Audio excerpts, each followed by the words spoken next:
Eto na mga SSS pensioners and members, bukas na, araw ng Biyernes, April 24, 2026, dalawang importanteng bagay mangyayari na. Mga benepisyo, makukuha nyo na.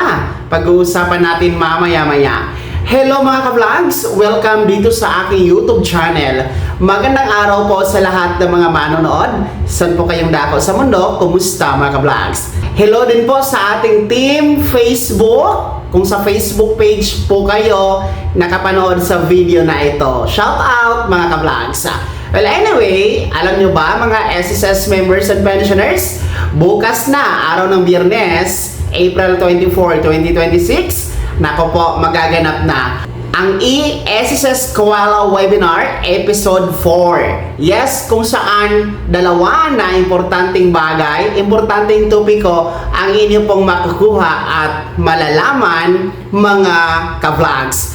Well, ang SSS ay nagsasagawa po ng e-SSS Koala Webinar. Actually, every month ito, no? Yung atin pong episode 1 ay naganap na noong Enero. Ang episode 2 ay noong February. Then episode 3 last month ng March. At ngayon nga, buwan ng April ay episode 4 na tayo. Libre ito na webinar kung saan pinag-uusapan ang mga iba't ibang benepisyo, mga serbisyo na meron po ang SSS nang sa ganon ay ma-update po ang ating mga miyembro at pensionado maging mga benepisyaryo. At bukas nga po, during the 4th episode ng e-SSS Koala Webinar, meron pong dalawa na mahalagang topics ang inyo pong makukuha. Isa-isahin natin. Una, bukas pag-uusapan po ang SSS Retirement Benefit. Well, ang retirement benefit po ay isa sa mga benepisyo sa mga miyembro na kung sakali man na aabot sa 60 ang edad, pataas, at makaabot din po sa at least 120 months contribution, ay pwede pong maka-apply sa retirement benefit. Ito po yung pagpe-pensyon mga ka-vlogs. Actually, lahat ng mga miyembro ni SSS, target talaga natin na aabot sa retirement pension, no? Dahil monthly ka nang tatanggap ng pensyon kay SSS, no? At ito nga ay isa sa 7 na benepisyo na meron sa pagiging miyembro, benepisyaryo at pensyonado sa pagiging miyembro sa SSS, mga ka-vlogs. So, pag-uusapan bukas ang about retirement benefit, kung paano ang pag-apply, no? Mga requirements, mga qualification, no?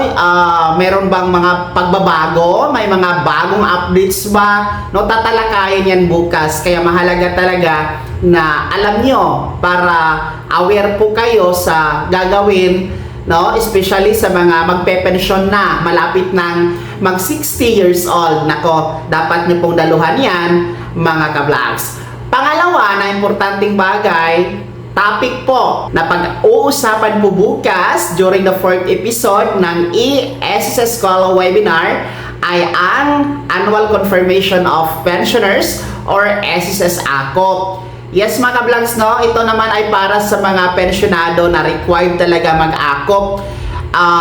Actually, ang AKOP, hindi naman lahat required nito every month. Kasi every year lang naman ito nire-required ni SSS during sa buwan ng kapanganakan. No? Birth month lamang ito ng mga pensyonado. At ang mga required din po dito, yung mga meron lang po na edad na 80 years old pataas.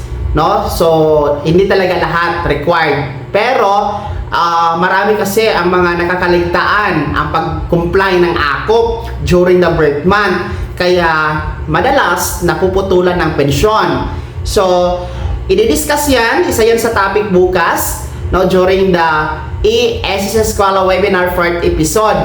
Kung paano ang pag-apply, no? Ano ang requirements sa pag-comply, no? At ano ang gagawin sa pag-comply kung nasa abroad kayo, no? At ano ang mga consequence kung hindi nyo po gagawin ang AKOP, no? Alamin na din natin bukas kung meron bang latest update no? Kung meron bang pagbabago sa AKOP, so bukas po yan i-discuss. So yan po ang dalawa na importanteng bagay, mahalagang topics na makukuha natin bukas, no? At magaganap po yan sa ika-4 na episode ng SSS Eskwela Webinar. Sa mga nais pong dumalo, huwag kayong mag-alala, libre lamang ito, walang bayad, online lamang ito via Microsoft Teams, no? Kaya pwede po kayong mag-join kahit nasa bahay kayo, nasa trabaho, nasa negosyo, nasa abroad, no? Mag-scan kayo, scan niyo po yung QR code na nasa screen ninyo para ma-online register kayo para mapabilang sa attendees bukas. Magsisimula po yan alas 8:30 ng umaga hanggang alas 12 ng tanghali bukas. So join na po mga SSS members and pensioners. Alamin ang inyong benepisyo, alamin po ang serbisyo na meron ng SSS, no? Para aware po tayo sa nangyayari, no? Kung ano man ang meron ngayon na benepisyo na binibigay ang SSS. Kaya naman, sino sa inyo dito ang mga naka-register na at sasali bukas sa 4th episode ng SSS Eskwela Webinar? Meron po ba? No? Sa mga gusto umabot, pwedeng pa ha. Ibahagi niyo po sa comment section na nasa baba, pakilakip ng buong pangalan at kung taga saan kayo. Kung bago ka pa lang sa aking channel o di kaya di ka pa nakasubscribe, i-click niyo muna ang subscribe button na nasa baba. Huwag kalimutan na pindutin ang notification bell. Ilagay sa all para una ka sa mga balita na i-upload ko. Maraming salamat. God bless. Mag-ingat mga vlogs.